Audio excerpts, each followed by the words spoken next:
Jirenya walittille jireenya dhaanuu dhufi. Dhummoo qomoo eebbaati. Nyaani qomoo eebbaatidha. Keenyaati. Nagaa maatii keenyaati. Nagaa maatii keenyaati. Nagaa dhala keenyaati. Nagaa hojii keenyaati. Nagaa biyya keenyaati. Ati nagaa keenya. Garaan keenya sitti gammada. Ulfina siif laanna. Oloomsi amuna. Maqaan kee ulfaata. Isa miidhamee siin nagaa argateetu si galateeffata. Isa furmaata dhabe si furmaata argate si galateeffata. Isa dhabe si fayyee si galateeffata. Beela atu si nyaate uffee jedhe si galateeffata. Isa daare uffatee si galateeffata. Isa dhukkubsate maqaa kee fayyee si galateeffata. Isa bira dhabe si bira argate si galateeffata. Saayinaa galatoo. Kalabarabari galatoo. Inni gargaarti ati waaqayyoodha. Inni tajaajilti ati waaqayyoodha. Inni mayyuuti ati waaqayyoodha. Inni itti ati waaqayyoodha.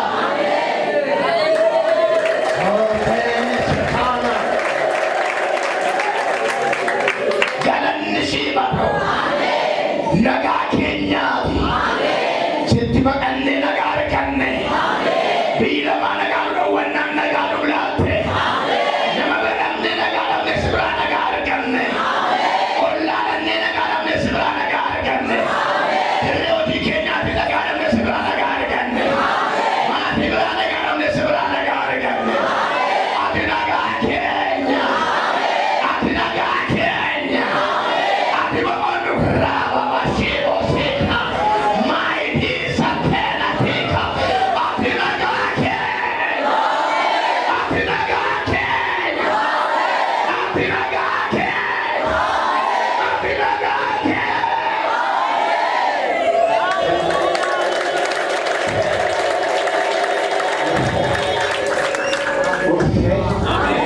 Kalatoon. Eebbisan. Kabajan. Hin agarre kan akka kee hiyyeessaa oolu. Hin akka kee kan akka kee miidhamaa biroonfatu. Umuriin xinnoo jiraadhe kana keetti an akka kee hin agarre ati. Hin agarre kan akka kee warra qoodamanii wagana ta'u. Hin agarre kan akka kee isa salphate kabaju. Hin agarre kan akka kee sagalee dhabeef garee ta'u. Hin agarre Yesuus kan akka jaabbaa dhugaa. Naan inni jedha uwwata nan dubbisa ulfina kee. Nan odeessa gaarummaa kee. Nan lallaba guddummaa kee. Ati anaa sirrii. Hirriidhaas. Hin agarre. Abbootii qabeenyaa baay'een arge. Abbootii aangoo baay'een arge. Kan akka kee miidhamaaf gaddu garuu nagarre. Kan akka kee hiyyeessa lafaa kaasu nagarre. Kan akka kee imimmaa warra gaddanii arguu nagarre. Ulfaatu barabara. Galatoomni barabara. Irreechi amma nu gidduutti mul'atu. Ammas waaqessuu dhufne nu gidduutti waaqeffannu. Humna keenya nyaatu dhayi. Hafuura hamaa waldaa kanarraa dhayi. Aangoo seexanaa dhayi. Humna jawwee dhayi. Hafuura dhibaattuu dhayi. Hafuura budaa dhayi. Hafuura konkolaa dhayi. Hafuura duraa dhayi. Hafuura qulqulluutti waliin gale dhayi. Mormaa wangeelaa dhayi. Dhiira humna fannoo dhayi. Dhiira qulqullootaa dhayi. Dhiira kakuu dhayi. Dhiira dibataa dhayi. Dhiira mul'ataa dhayi. Dhiira kaayyoo dhayi. Ila calaqaadhaan adda kee deemaadha. Asii gadi rifeensa mataa keessa miilatti keessa deemaadha. Boqonnaa duwwaadha dhiqoota wayyoo afur jawwee afur matatii hojjetame afur matatii hojjetame ifaa katooma shiitoo liiba lama cara. Baay'ee garaani maqaa yesuusi maal goota? Siturfe abiddi waaqayyoo siturfe humna waaqayyoo siturfe billaa waaqayyoo hin teessuta yeroo jiikeetti dhiigamuudha yeroo beellabi keetti dhiigamuudha tokkummaa qulqulloota kana gidduu qidhe. Ela waraanameera. Yelaka. Yelaka yaasi haure. Yelaka laa dudu yaafeera.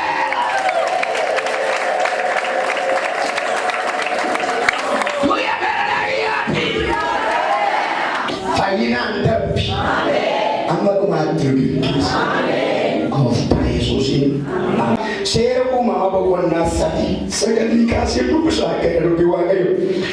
Waaqayyo gooftaan garuu namicha waame eessa jirta jedhe. Namichis ani sagalee miilla kee iddoo dhaabaa keessatti dhaga'ee qullaa koo waanan tureef na sodaadhe nan dhokadhes jedhe. Yommus qullaa kee akka turte eenyutu sitti hime? Sila'oo ija mukichaa isaan hin nyaatin jedhe si abboome kanarraa nyaatteera jedhe. Namichis dubartittii ishee ati anaaf wajjin akka jiraattuuf anaaf laattetu ija mukichaa anaaf kenne anis nan nyaadhe jedhe. Yommus Waaqayyo gooftaan dubartittiidhaan wanta ati goote kun maali inni jedhe. Dubartittiinis bofichi na sossomnaan nyaadhe jettee. Ameen. Waaqayyo si waama. Waan jedhu irrattan dubbadhaa mata dureen koo Waaqayyo si waama. Nama simbiraan Waaqayyo si waamana. Dabalaa jira. Waaqayyotu sagalee fidee eessa jirtaa jedhe.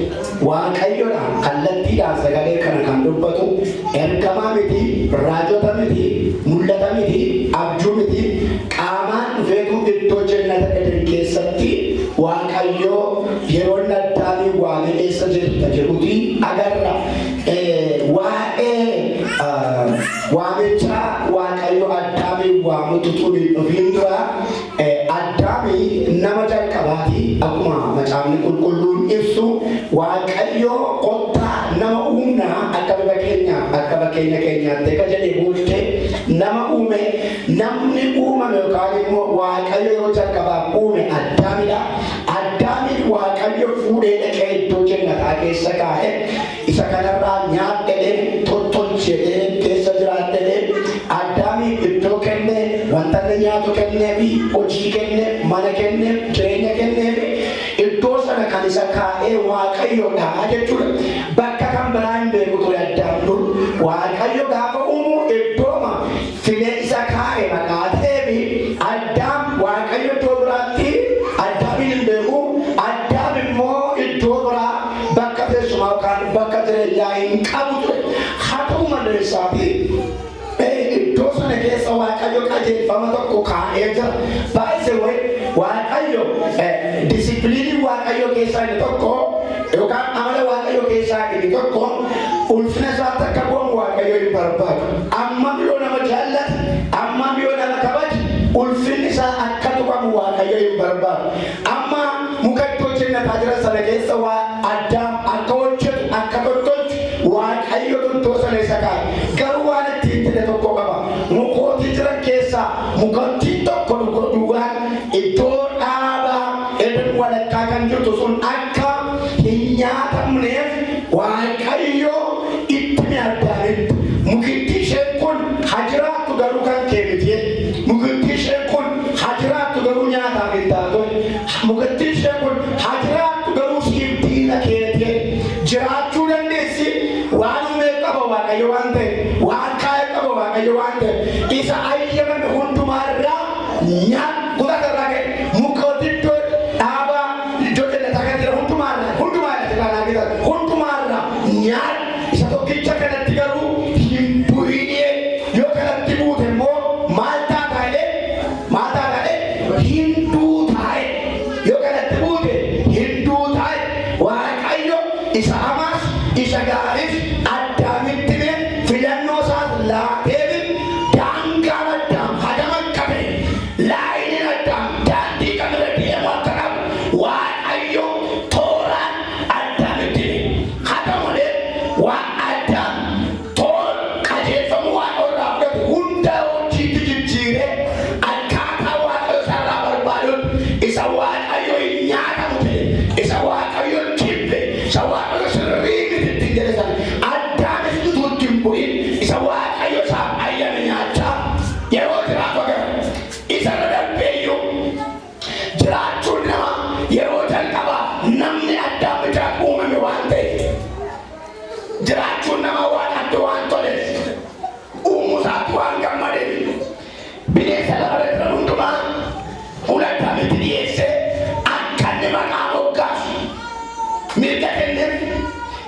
Eyaabide maqaa kana eyaabide amma biyya lafaa kana irra bineensonni jiran ituun galmeessinan illee galmeessinee fidnu hunda ishee gabaddaan kuma qaalaate eessaabide waaqayyo olaantummaa kenneera ofii taansi akka eenyuun tuume waan ta'e akka bifa isaatti akka fakkeenya isaatti kalerii fuula isaatiin miti addaan kan waaqayyoon fakkaatu hojjaa isaatiin miti danaa dhiiga isaatiin miti sheeppi isaatiin miti kan waaqayyoon fakkaatu assaa sammuu isaa keessa isa jiru waan dandeettii uumuu waaqayyo qabu sana jabina waaqayyo qabu sana aboo waaqayyo qabu sana addaan keessa kaa'ee iwaan isa uume bineensonni biyya lafaarraa hundumaa maqaa moggaasuudhaan waan hundumtu akka to'atamu yookaan manaati akka godhu bulchiinsa ofii isaa dalagalchi akka hogganu addaan yeroo taasisu waaqayyo baay'ee gammade.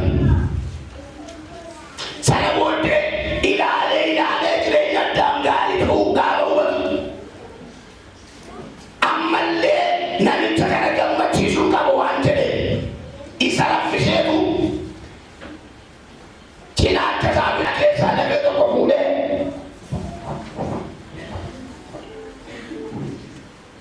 irribaa gaafa addaan ka'u yookaan gaafa obbaru dubartiin isa fakkaatu tokko cina isaa dhaabatti hamma ammaatti addaan muka malee bineensa malee nama isa fakkaatu argee nama waan jedhamu umurii jiraate keessa guyyaa sun addaame guyyaa addaas ilaalumsaa baay'atee addunyaa kanarraa nu nuffisiisu namni addaame immoo namni maal akka fakkaatu yoo hin beeku gaara kun soo baay'ee gammade hamma reefu ta'e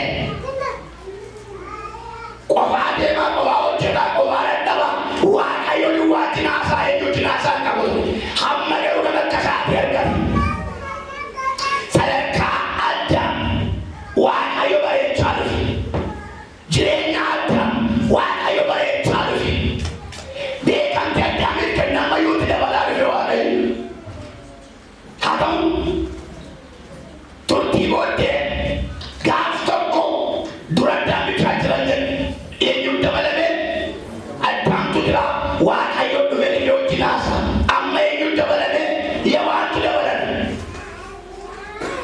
sadaffaa keessummaan tokko yookaan kaleessa iddoo sanatti kan hin beekamne jara sanaatti haasaa kan kominikeetii tokko yookaan hin qaamne qaama biraa dabalame maal boban dhufe bofti gaafa dhuftu yawaanii jinaasoo jalqabne lama addaan hin jirretti bofti dhufte haasaa jalqabne maal isiniin jedhe waaqayyo iddoon kun iddoo gaariidha jireenyi isin keessattuu jireenya gaariidha garuu waaqayyo maal jedhe jennaan waan gaarii waaqayyo godhe waaqayyo dubbate kakuu galee hundayyuu naasofte yawaan dhumarratti waan beektu hunda ibsuu waan qabduuf kun hundumtuu kan keenya nuu fayyadameera akka nyaannuuf nuu kennameera garuu isa iddoo jannataa kan yookaan immoo walakkeessa kana jiru muka kanatti hin nyaatinaa jedhe tokkicha kan waan dhorkamne addunyaa kanarraa waan takka keenya hin galle waan tokkittiidha innis muka tokkicha kana inni immoo muka du'aati waan hundumtu harka jira qabeenya harka jira hojii harka jira wayii harka jira lubbu qabeessu hundumtu isaan harka jira garuu kan harka isaanii galle tokkitti muka ishee muka du'aa jedhamte seera uumamaa boqonnaa 39 lakkoofsa 7 yoo ishee fakkeedhe haadha manaa koote baay'ee guddaa kana caalu mana kana keessan jiru jedhe waaqayyo qabeenyaa mana mootii qabeenyaa mana kanaan galatti kenneedhaan siin garuu natti hin laanne gaafa shammachisiisuudhaaf yeroo hundumaa isa sossobdu ababbattu dide gaafa dhaqqutti lakkii waan hundumaa natti kenneera mootiin siin garuu natti hin laanne qabeenya kana hunda akkan tottolchu akkan hojjedhu akkan sirreessu Man kun kulli sanarka adigaru narkanji ataba manake kajarta male narkanji yawane kapchat kunde no tikenne rawa ayu garu malillahi muka sakana tinda no tinda en kun muka maliti muka abasat malte de wa kayyo maluma bi de dowate mali moy ne waye do muka kana yo kana nyata hindu to de laki isa kana be kayse no suwabe isi yo kana nyata akwa kayyo ta to male hindu to de akasa intale barbade wa kayyo isa kana isi dowse kana gawa nyata akasa me atide bigen setan untuk kunjungan kun elu esa fe wajar untuk ewan debine setan yang gawer kamu tak boleh kamu jadi gawerna ulfina wa kayo bisa kuda juang berbalik lukan of tulum maran akwa kayo of juang berbalik wa kayo mana boleh kadi sadar padina badi setana ada setana yang bukan toko pada ulfina sa elu bila dari kabela badi setana yang toko ofisa wa kayo of juang berbalik of masa akwa kayo of juang berbalik Angela matro to konna afur to ko kapenna dutan Gusta Yesus Kristus uya utama balkana utama kada tetu labona tabul kulun ba me himpile amtafi sedan femat adem wa kayo yota ke ada kana mutte politi nya elo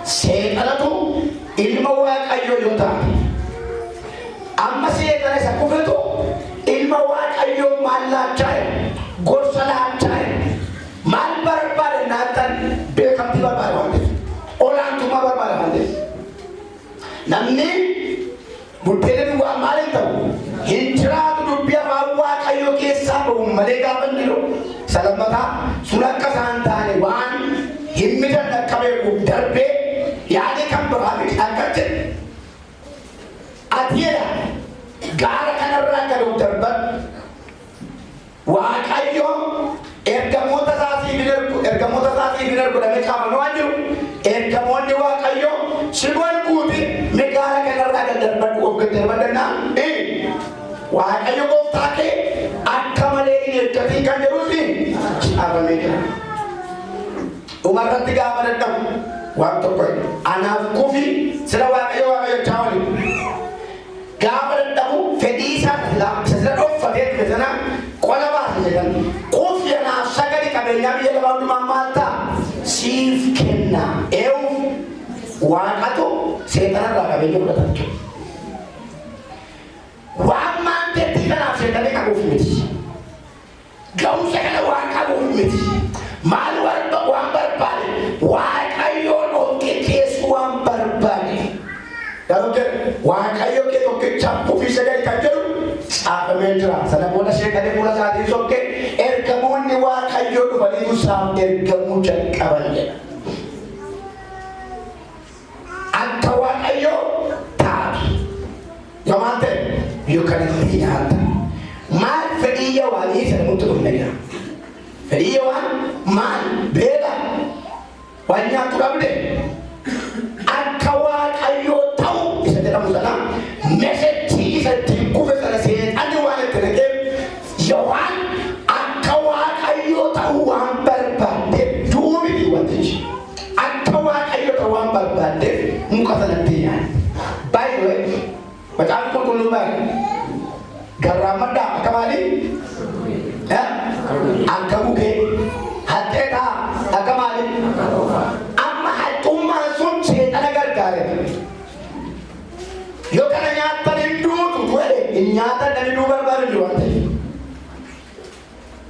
hinku tatwele akal wan garude setan ni gamana malle surar baru wan positive na matru derre barbar sana amma na ga adutti wan gari na matru mata ga bululu ke ga ga du bifto batoni yesu tu ka ga na matru ba dali na namun bicara tentang DBI, nabi ulama itu mana? Ulama makesa, iudah matur dah, asik apa tu? Kalau jorok beribadah,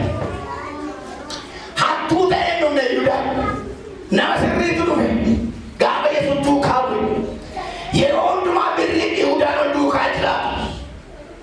Seexanni herrega tokko hojjetti maal otoo sirka jira namni dhiibbaa wal jiru maaltaa birrii kana yookiin haa fayyadamteetii jetti. Jibbuu Yesuusiif jaalachuu Yesuus irra jiru Yihuudaan sababa qarshiin akka jiru firooma isaa birrii jibboodhaan yaada isaa guute Kiristoos irraa guute qarshiitti akka jedhe gaafa Maariyaam urgooftuu gati jabeessa sana biddee dhuftu maaliin lafatti badaa'e eewne Yihuudaan maala ta'uudhe haa gurguramu isa Yesuus dhufe gurguramu haa gurguramu maalinna yoo gurgurame hiyyeessa ittiin gargaarraa irdaataa geggeessaa dhibba sadii nuu bitaa'e ituu gabaan naqiin gati shittoo beeka Yihuudaan waldaa ta'e maalin isarratti hojjeta waan ta'eef yeroo hundumaa wanti isatti gochaa oolu waa'ee mootummaa Waaqayyoo tun ta'e waa'ee jaalala Kiristoos tun ta'e waa'ee bittaa gurgurtaati waan ta'eef waa'ee birriiti waan ta'eef gatii shittoo bareeda dabaan muna kenne yoo dhibba sadiitti gurgurame hiyyeessa baay'ee gargaara maal badaa'e maal ta'uu isaatu malee Yesuusitti dhangala'uunsaa akka maalitti yaadamu siif fayyadu siif ta'uusaa waa'ee baasu maal agarsiisaa dannaattan jaalalli birrii jaalala Kiristoos keessatti ajjeese fedhiin birrii isanni ganama duukaa bu'e Kiristoos ijjatti xiqqeesse Kiristoos guddaa kana birrii dhibba sadii irra galbuusee laalchiseera. Meeqatti gurguramu? Kutaa masarraa mukkee Yihuudaan maal waan tureef hattuu waan tureef malee hiyyeessaaf waan dhimme eeyyuu jijjiira garuu gooftaa jijjiira. Jalleettoo dhiigalee beeku Waaqayyo. Ati baay'inaan lallabdee ati baay'inaan raajee Waaqayyo gocha maateeriyaalii ati gootu sekendii tokkoof as taayitii waan godhuu qabu. Elaa ulfina isaa eegamame. Ulfina Waaqayyoo elaa. Dabalaa dhaame. Hin kabajamu ulfinni Waaqayyoo. Hin eegamu ulfinni Waaqayyoo. Galanni maqaa isaatiif haa ta'u.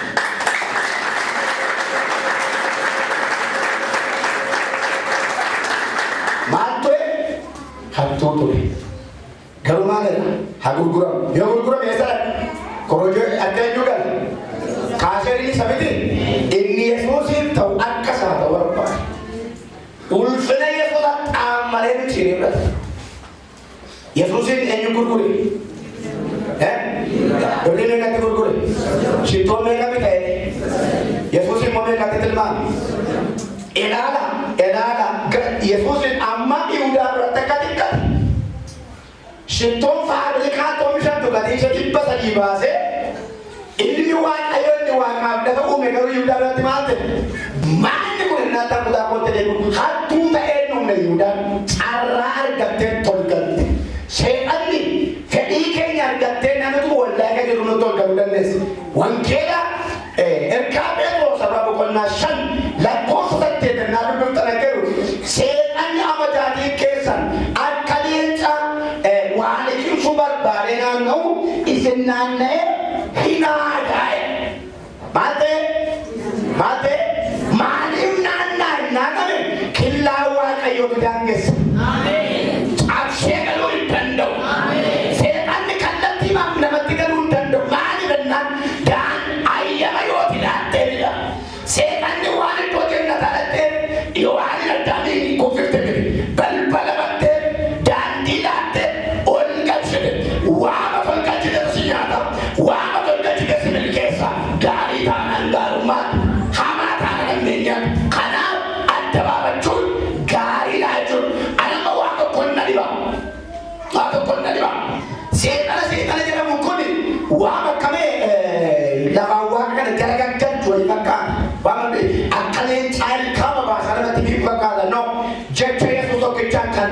maatii ishee baduu seetan. Beekamtii kan ofirratti fidu garuu seetan abbaadha. Oolmaa keenya, fedhii keenya, dhaabbannaa keenya, deddeebii keenya yoo ta'e malee kanarra darbee seetan wal galuu hin danda'u. Keessa keenya ulfina Yesuustu jira. Keessa koo ulfina jira. Dabalaatira. Dabalaatira. Haleluuyaa.